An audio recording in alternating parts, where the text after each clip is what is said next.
Okay, welcome back everyone to the Celebrating Singles podcast. I will be hosting today's episode. My name's Christy, and I am really eager and pumped to introduce you guys to my friend Colby. Welcome, Colby. Hi, thank you. So Colby is joining us today from Denver, and I'm so excited to celebrate you today, Colby. We have had so many of these conversations offline that I'm interested to see where today goes. Yes, me too. Yeah.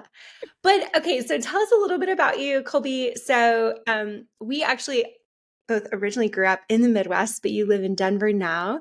Just give us like quick highlight reel or anything you want to share initially about yourself. Yeah, so I'm originally from Nebraska, moved out here to Denver about 8 years ago. So this is home, which is really wild. Yeah, So you work in tech. I work in So yes. yeah, Yeah. she works in tech. So we also have that in common. Mhm. And she also mentors young girls, junior high and high school girls as well, which we'll get into in a little bit. Yes, I have about, anywhere from, I've been mentoring them since they were in 6th grade, and now they're freshman years. So a lot of girls that have come my way. A lot Oh of my fun. gosh. So good. So good. And you're an amazing sister and friend and auntie, Yes. which is exciting. I have a Yes. niece and nephew. So They're good. And they are the cutest for sure. Yeah, big fans. Awesome. Okay, well, Colby, we'll just hop right in since I think we have a lot to cover, which I'm pretty pumped for. But okay, so something that I've been kind of burning on with a few interviews and even some community members who have been like writing in different things that we've been kind of tackling as we continue to approach this subject. And something that I have really noticed as a big differentiator is people who can kind of make the jump from this life being like totally and utterly consumed with themselves to thinking like a bigger picture and thinking bigger than themselves. And really start utilizing single years, however long you have it, whether it's a few more months or a few more years, but to actually start thinking beyond yourself and how can I be intentional with my life and my purpose that is actually beyond ourselves. And so I think Colby, as I was thinking about this subject, I'm like, Colby is a great person to interview and to learn from and to really see how this journey has progressed for you. Because I know you didn't start there. Now you are pouring into so many young women and really utilizing your life in a much bigger way than living for yourself. But neither one of us started there. So do you want to talk towards that a little bit of what that journey has been like for you? Yeah, definitely. It's a really good point. A lot of things just popped into my mind. But I guess I can start kind of like where I was. Before 2020, I think I was in a job that I like loved, but also took a lot of my energy.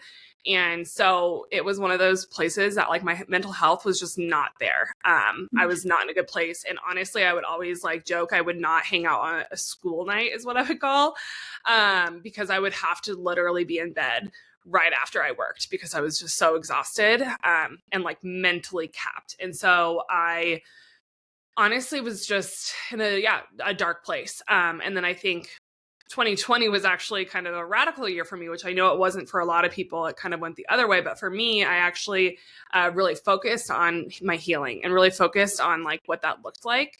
And from that, I had a lot more energy and a lot more space. And kind of like what you're talking about, right? Like it's bigger than me. 2021, the spring was when I started to mentor the at the time 6th graders and had just a lot more time and a lot more ability to just really open up my heart and my life to them and give them just another space to be safe or a space to be, whoever they wanted to be, or even just to ask questions or whatever it may be. And from that, I think it just like grew my desire to just be available for people just because I wasn't available for so many years. So yeah, I think that's kind of where I began that space of being able to say like, okay, now that I'm okay, now that I'm not okay totally, right, that we're always working on ourselves, but my mental health is in a better place. I can have more time for other people. And as a single person, there was nobody that I was like really one person diving into or focusing on. So I was able to kind of open up that ability for others. Yeah, that's so good. Yeah, I want to call out like some key points there that I think are interesting. It might not be everyone's journey, but I think are pretty critical components for probably the majority of people that we talk to. So one is you started realizing that your like primary job was consuming a bunch of like personal capacity. And so I see this too often and so often, and I know in my own different seasons of my own life. And sometimes that means switching a job. Mm-hmm. And sometimes that means having to make a really hard decision. Like I ended up, I wasn't planning on going here, but I attended a funeral of a friend who was 26. And it was just way too early for someone like that, right, to lose their life. But it forced some really hard questions for me. And I started thinking about like, what do I want people to say at my funeral someday? Which is kind of feels morbid, but actually is a really good question because I realized what most people would say about me is like, I'm a really awesome businesswoman. And that scared me. I was like, that is not what I want people to say about me is, oh, she was a really, she was a really great business person. Like that is one thing about my life, but that's not the thing. Like I want people to think like, wow, she really made an impact on me or my life is forever changed because like I, knew Christy. And so that forced some changes in my life. But then I also love how you said you went on a healing journey. Super important to be able to build and open up capacity.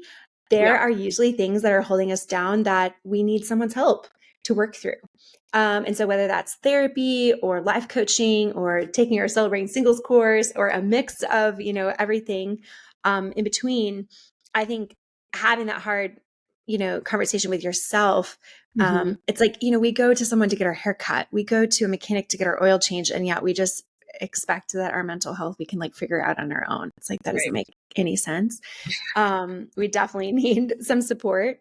But then I also love then you had to take that jump then to go and, find other people to mentor or other people to then be able to use that capacity towards, because there is a choice there. Sometimes people can use that towards, going all in on dating or all in on different pieces. And you decided to spend it volunteering. Right. I think a lot of people can focus on, I'm single, right? That was me for a lot of that. And still is sometimes, right? You're sitting there and you're like, oh, like this is frustrating. I wish I wasn't focusing on this. But I think that's a big focus on singles these days, especially older singles. And it can consume your mind, but if you are able to go out and put your energy somewhere else, then I found that like I'm not sitting on my couch being like, oh, I wish I was doing this with somebody else, or oh, I wish that I was, dating or whatever it may be. I was able to really like focus on other people and help out other people in spaces that I can. And like I really enjoy it, right? Like I found that I really, really love to mentor young girls. Like I never would have thought that before. And honestly, when I started, I didn't think I was going to like it. And here I am. It's been 4 years and I'm like obsessed with it and I'm obsessed with them. And they're like speaking life into me too. Right. And they're teaching me so much. So I think that there's always like things that we could be doing, but a lot of times we can focus on potentially the negative or like where we wish we were. And I think that puts a lot of pressure on ourselves, including our mental health, is like focusing on what we could have or what we should have, or, comparing ourselves to other people's stories or just other people in general. Yeah, that's so good. And I think we just get into this mode of like, we think this romantic relationship is like the end all be all to all of our problems, which is just really sad, really unhealthy. Once you get into a romantic relationship, that other person, that's a really big load to go put on that other person. And so I think realizing that culture, movies, music from a very early age have just like totally like honestly given us this really unhealthy view that a romantic relationship is going to rescue the woman out of the dangerous situation. Well, no, sometimes it's a friend. Sometimes it's my brother. Sometimes it's or myself and the adrenaline that will get me out of that dangerous situation. Like, it's like these movies and music have really, and TV shows and all of it, right? We've talked about this a lot, and we do talk about it in the online course of just like kind of unwiring our brains to the media that we watch, because the media that we watch has so distorted our view of being able to live as a healthy person single and not being in a romantic relationship. And so, we've got I some think work to even do. just not even, I mean, yes, totally the movies and the books and stuff, but I also think like society and culture and even our own families, right? I don't know about you, but coming from the Midwest, right? Like, it's weird to be in your 30s and single. It's pretty, you know, uncommon, and you could be made to feel not worthy or like bad about being single. Whereas, like, you know, moving to a bigger city or a different coast or wherever it may be, you know, it's a little bit more normal. And so, you know, even with these, sometimes with these girls that I mentor, like, I hear some things that their parents are speaking to them, making them feel guilty for not having a boyfriend, or not making them feel sad or bad about not getting asked to the dance. Like, that starts young, and it starts our beliefs, and it starts like bad thought patterns and lies in our own brain, kind of anywhere that you go. So you really have to focus on like, who do you say that you are, and like what makes, you know, you feel your self-worth, because you can't rely on other people to give that to you, because they have their own thought patterns and maybe their own lies that they're thinking that could like bleed into what you believe or things like that. That can make you feel bad, right? I mean, I loved my grandpa. He was one of my favorite people on the world, like on the earth. But every time I would go home, he would ask me, you know, if I was dating. And it was like, I wanted so badly to say yes, because to him, he was so sad that I was single. And then I would like feel sad for myself that I wasn't able to like tell him that I was dating somebody. But then I would like think about it. I'd be like, that's not like, me dating should not equal his happiness. And so I can't put that pressure on myself for that, because my grandpa, who wants the best for me, and it's all out of like the best intentions, you know what I mean? Like, so I think it's also, yes, social media, culture, movies, books, all that kind of stuff. But I also think it's things that we're hearing in our own homes, that can be not okay. So real, right? Which is why, so part of our course, we encourage people to get like a workout buddy to do the course with. And we encourage people, ask a married friend to do this with you. Like, if this is your best friend and they happen to be married, or someone really close to you, or for, you know, we have some younger people doing this, you know, to ask a parent to go through the course, because it is actually really enlightening to start to see like, oh, wow, I've had like this idea of what a good life needs to look like. For people, a lot of times marriage is that place where they feel, you know, loved, and they feel cared for and supported. So they naturally want that for everyone else. And I'm like, well, can you just ask me? I actually feel very supported. I have an amazing community. I live in community. I have an amazing community. The people I work with are awesome. Like, I actually relationally am very full. Even like in deep, intimate friendships. And so, but for most people, marriage did that for them. And so they, you know, want that for everyone else. Just like, you know, everyone is like celebrating singles. That's such like an interesting name. I'm like, yeah, let's celebrate it. Like, why are you so ashamed? In fact, that name has been such an interesting convo starter, because so many people are so full of shame about singleness that they're like, even if they're happily single, they're like, I just don't like the name. I'm like, you should think about that, why you don't like it. This is probably not healthy of why we don't want to celebrate amazing people who also happen to be single. And a lot of it has to do with our family culture.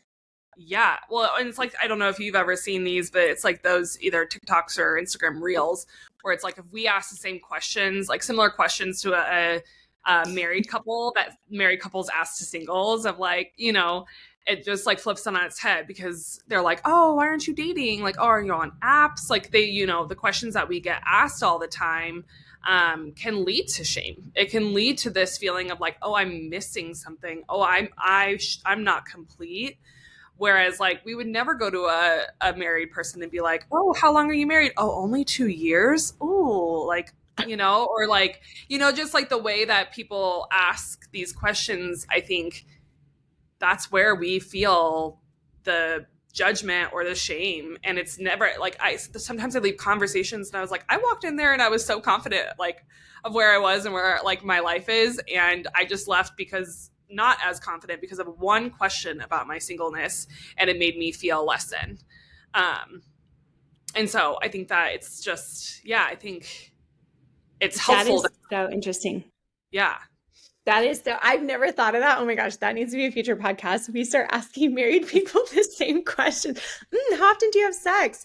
How often do you go on a date with your spouse? Ooh, Right. when was the last time like you... There was one that was like, oh, it's okay, I bet you'll be divorced in 5 years. And it was like, okay. And that's like, the way that it is like led is, it's just so silly and it's so backwards. Or not backwards. It's just like, it's not healthy and it's not helpful. It's just not helpful. Right. For anybody who is in a relationship to ask those questions in a shame-filled or like sad-filled way. Like a lot of times I just feel like sometimes the people that I'm talking to feel bad for me.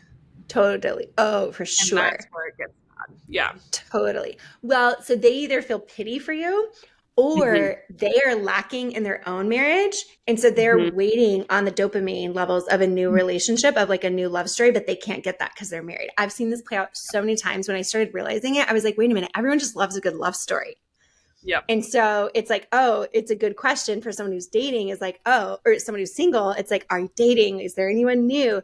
And I've like found myself, I'm like, wait a minute, like they're just eager for that new love that like frankly is missing from their marriage. I'm like, that's not my problem. Don't put that on me that your marriage is lacking. Like I like literally watched that play out so many times in different conversations. And so it was actually a really good kind of enlightening moment for me to get out of the shame, get out of those lies of rejection in those conversations. I've also like just practiced like, just again, something we teach in the course, but we help people to have those hard conversations with people who are close to them, of saying, hey, this is the only topic you've brought up the last 10 times we've hung out. And I'd really appreciate you asking me about work, asking me about volunteering, asking me about anything else other than this is the first question out of your mouth every time we hang out. And it's not helpful. And it doesn't make me want to hang out with you.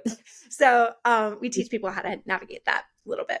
So helpful, because there are literal relationships and friends that I dread going to hang out with, because I'm like, still single, so I have to tell them, because I know they're going to ask, or I know they're going to, pry or want to help, right? Like sometimes that's even more hurtful too, or the people who are like, well, I know this one single man who's also your age, and you have nothing in common, but you both are single, so you must, like, it's just like, I was like cornered by my great aunt once because she knew a nice man who was my age and was single, and I was like, thank you, but I'm gonna walk away. Yeah, for sure. Or like that terrible, I've like been invited to a dinner and you like look at the text thread and you're like, hold on here, wait a minute, it's all couples and a random number I don't have in my phone. I'm like, this is a total setup. Which, okay, sometimes I'm like, I appreciate the fact that they didn't make it awkward by being like, we're going to set you up on a blind date. But yeah, it's interesting. Okay, so let's talk about something though really quick, because I think it's interesting. I think you have a really, really good point of view on this that is actually like, I think people think it's rare, but I don't actually think it's rare. And actually the stats show that it's not rare. But I want to talk to you because you have made a decision not to be on dating apps. Right? Yeah. Is that correct? Okay. Talk me through that process. I know it's been a process. Talk me through that a little bit, kind of where you land on that. Yeah. Well, first I think it's like everybody thinks that's how you have to meet somebody these days. Chivalry is dead. the only way you're going to meet men is through an app. I get that all the time of like, how else will you do it? How else will you meet somebody? You know, anything like that. For me, my story is I would go through cycles of being on the app and off the app. And it always came down to, or boiled down to, my mental health declining while I was on the app.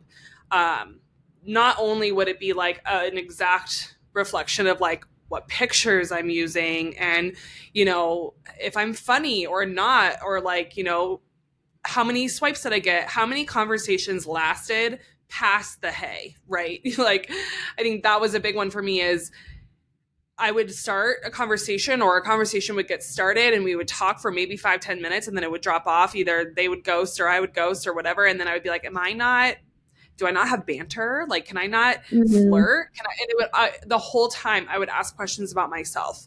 But then also I would feel bad. Like personally, I would feel bad about how I was judging some of these men, how I was like making my decisions. And then it would come back on me and I would be like, well, I'm a judgmental person, or I must be super picky, or all these kind of things, like just floodgates of lies would pop in.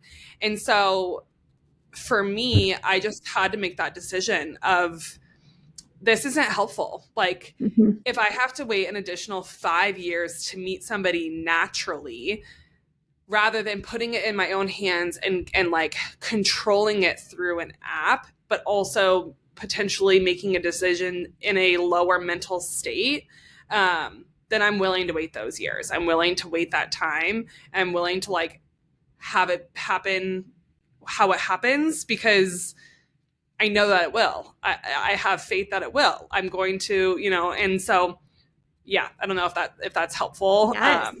Yeah. Oh, I think you called out a few things that I want to like, just like remember or make sure we like double click on. One thing is we talk a lot about your baseline of your mental state when you're dating.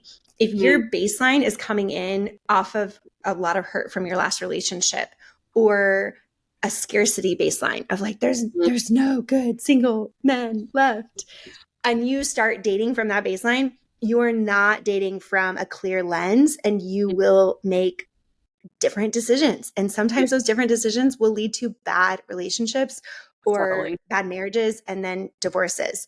And so we try to really help people through our program and through the course, really help clean out those faulty lenses so your baseline is clear and cleaner. And so I love what you talk about with the dating apps is like, ooh, if this is the baseline that I start dating my future husband from, like that's probably not a good baseline. I also had a similar experience with the dating apps. It was not good for my mental health. It increased my screen time, which I frankly do not need any more help increasing my screen time, right? I'm trying to decrease my screen time and increase my in-person living. And so that was also not helpful. But I love what you said too, of like, okay, the other person too is like, we're all making these decisions based on certain criteria in the apps. And for thousands of years, people met their spouses without technology. Like it happened. That was a thing. We are all probably, obviously, if you're in your 30s, you are a product of someone meeting in an organic way. And so I also love destroying that lie that like the only way you're going to meet someone is getting on a dating app, because it's just not true. And the research shows that it's not true either. So only 32% of single people are using dating apps right now, which I thought was lower than I was expecting it to be, because of honestly, everyone's using dating apps. And I've also chosen to like delete them and have, by the grace of God, have not downloaded again in, I don't know how long it's been. It's been a while. 7 years, maybe. That was actually what I noticed, right? Was so when I would start to notice patterns of my mental health declining was when I would get on the apps. Because I would be like, well, this is actually going to help me, because I may meet somebody who's going to make me feel better about myself, who's going to make me more confident. You know, maybe getting on these apps will boost my confidence or boost whatever it is that I'm lacking right now. or distract me from anything that I'm trying to run from, healing on. And so then I would download the app and then it would get worse. And then I would be like, okay, like rock bottom, got to get off, got to stop. And then actually got to go through the healing of what I was probably stressed or sad about before. And so I noticed that as a pattern of like when I was low, then I would think that the app would make me feel better.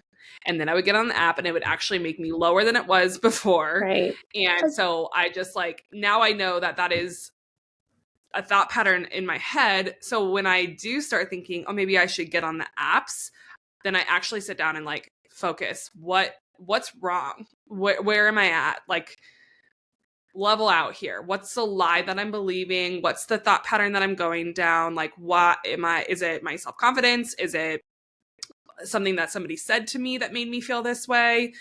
So I think that like it can sometimes also be helpful to have that thought of like, oh, I'm feeling sad about being single. What's kind of like the root of that? Like, why am I sad about that? And then go through that, like go through it. Don't just block it or distract. Totally.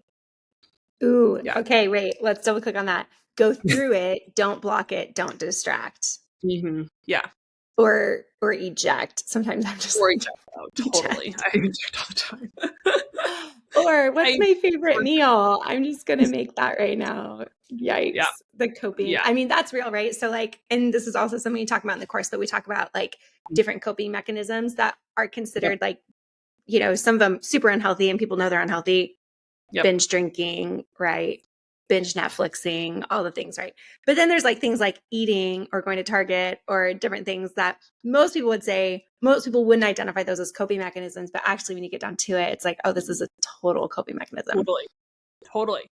I like now instead of dating apps, I binge watch like romantic movies, right? Like I go watch The Notebook or, You've Got Mail or like my favorite ones that make me feel, I mean, some of it is like, it makes me feel hopeful that this could happen. And then sometimes it makes me feel even sadder than it was before, rather than like actually sitting down and be like, you know what? I'm actually just going to like be okay with being sad about being single right now. I'm just going to let it flow. And I'm going to like walk through it and not ignore it, because when I ignore it, normally the coping mechanism that I choose makes me feel worse. In the end. So true. Yeah, I can definitely relate to that for sure. Okay, but you also talked about, which is a tool that we end up going through in the course that I just want to highlight right now. You said you'll sit with it, right? Mm-hmm. So sitting with those feelings, first of all, kudos to you. That's not easy to do. That's awesome. I love to hear it. Any therapist will agree. Great job that being open to sitting with that and getting raw. But then you actually start identifying the lie that you're believing. So can you walk me through maybe an example of that, if you wouldn't mind sharing? For sure. Yeah. I mean, I can kind of go back to my most recent was my little sister got married. And I was so happy for her. And I love my brother-in-law. And it was just like one of those things where I was so happy that I really pushed that happiness, I think, a little too far, where I was like, I'm not going to be that person that is sad that my little sister is getting married before me. I'm not going to be that person that is like, bitter or jealous or whatever. Like, I am happy, and that is where I stand. And I did it like all the way, pushed myself through the whole engagement, through the whole wedding planning, all the way until literally the day after their wedding, where I was like, they had left for their honeymoon. The whole family had left. And I was in charge of helping out with returning some of the rentals and doing all the things. And I had just moved that weekend. So long story short, my apartment was just like a disaster. And I just broke down because I was by myself. And I never dealt with the sadness or like the grief of this feeling that she was getting married before me until that moment. And it all just blew up in my face. And so I had to sit there and say like, okay, well, what am I actually sad about? Right? Like, what is the real root of this sadness? Is it because I feel bad for myself? Is it because I think of what other people are thinking of me? Is it because I'm just actually sad that wasn't my wedding, it was hers? Like, there were just a lot of things that I, eventually in my sadness just had to sit down and be like, okay, rather than pushing this away like I have been for the last 6 to 8 months, let me sit down and let me just actually either, I think I wrote them out, either lies that I was believing or judgments that I was thinking or like anger that I was feeling. And I just had to like sit with them and walk through them each one by one and just be like, this is okay. Like, it is okay to be sad about this. Like, I think I was just so against being that person. But the reality is like I was sad and I needed to be okay with being sad because pushing it away made me even more sad rather than like spending that time. And honestly, like I'll be real, it took me 3 weeks. Like it didn't take me just one sit down. It took me 3 weeks to sit there and walk through all of the things of being angry, of being disappointed, of being like sad, of being, all of the feelings that I felt. And I just like allowed myself to feel them. And it wasn't pretty. Absolutely not. It wasn't easy, but it was helpful because after that, I was able to like express how I felt. And I was able to like really learn that pushing things away, like you said, or ejecting or whatever it may be, just was not the way to go. Yeah, it's so true, Colby. And I am so proud of you. And even just talking about that, honestly, is going to give so many more people permission to be able to process these raw feelings and process the real grief that comes, right? Of like, this is not how I imagined my life to look like. And yet, am I going to let that steal and continue to steal, whether it steals from me because I haven't actually processed it and I'm just coping mechanism after coping mechanism. Mostly for me, it was working a lot and just plowing through, but I was doing good work and all these things. So I could, have the excuses or it steals from you in a sense. You get stuck in that downward spiral and you're not getting out of it because you're not actually processing in a healthy way, which is also my life for a long time, which, of just drinking my way through it, partying my way through it, totally numbing the pain that I really even didn't know was there, to be honest. But very clearly my behavior was showing that there was something that I didn't want to deal with. And I just decided I constantly needed alcohol to be able to feel comfortable or, let the stress get off me or stuff like that. But it was a total lie for too many years, totally stole from my life. So that's a whole nother topic at some point. But okay, this has been so rich, Colby. Thank you so much for sharing. Is there anything else that you're like, as you obviously mentor younger girls and even girls our age or women our age, I still feel like a little girl.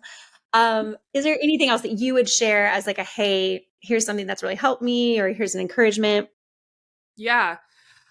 The only thing that I think about, kind of like going back to, I know we talk about like the movies and the books and things like that. Like there's a lot that could be hurtful or harmful by reading those things or watching those things. But one thing that is always kind of like, not always, recently has kind of just like I've been leaning on, especially when people come to you and are like, hey, why aren't you on apps? Like, you're never going to meet somebody. How are you going to do it? Like, are you just expecting to go and touch the same watermelon at, the grocery store and fall in love? And I'm like, yes, but no.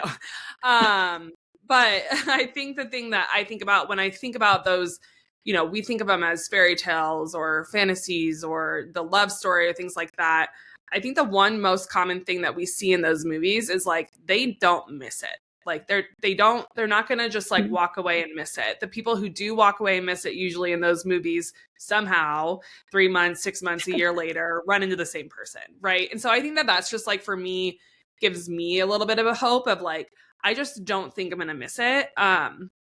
And I'm going to like continue to be hopeful, but also be happy and in my present and be like grateful for this time of my independence, this time of the freedom to get on a plane and go everywhere, this time of the freedom to sleep until, 10 a.m., that kind of stuff. So, but I also think like there's hope out there. I loved that you told me that stat of only 33 or 32% of people are on apps, because it gives you, the hope that you need. That is, there are people out there. There are people out there that are like me that are not on apps.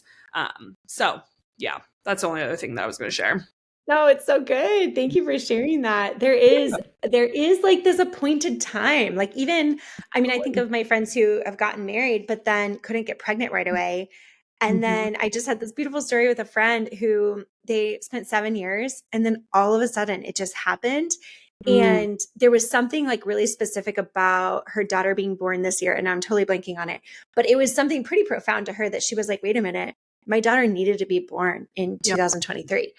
Totally. And it wasn't that they were doing anything wrong. And like, you know, the doctors couldn't come up with what was happening and all this stuff, but there was just an appointed time for her daughter to be born. And I was like, wow, that's powerful, because that then gets us out of this, like, oh, I'm doing something wrong, or, you know, the lie of like, I've got to be smarter, skinnier, more successful, whatever that is not a criteria to be married. Okay. Let's just destroy those lies. We all know someone like who's not smart, who isn't mature, isn't emotionally mature, isn't in good shape physically, like who is married. Like that's not a qualification to be married. So let's just like kick those lies out, right? They're all lies. They're not helpful.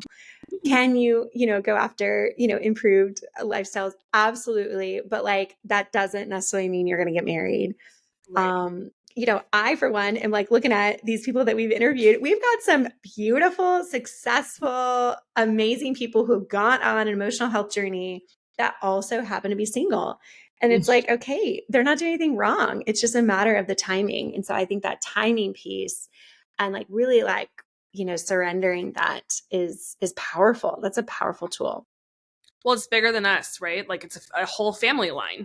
Like it's not just, oh, I really want to post that engagement photo on my Instagram so that people stop feeling bad for me, or I really want to have the dream wedding that I've been thinking of since I was 15, or, you know, those little things that I think people like are ready to check off, like the little things of boxes that they're ready to check off to equal a happy life. Like that's what we see right now. We see the Instagram grid of people's lives, the dating, you know, the soft launch or whatever, and then the like, you know, hard launches or whatever it is, and then the like happy photos of them throughout their dating history, and then the engagement photo, and then the wedding, and then the baby announcement, and then the thing, and then the thing, and then the first birth, you know. So like we see those things, and we're like, as single, at least for me, I'm like, oh, I have none of those checked. Like, so I shouldn't be either on Instagram or I shouldn't be happy.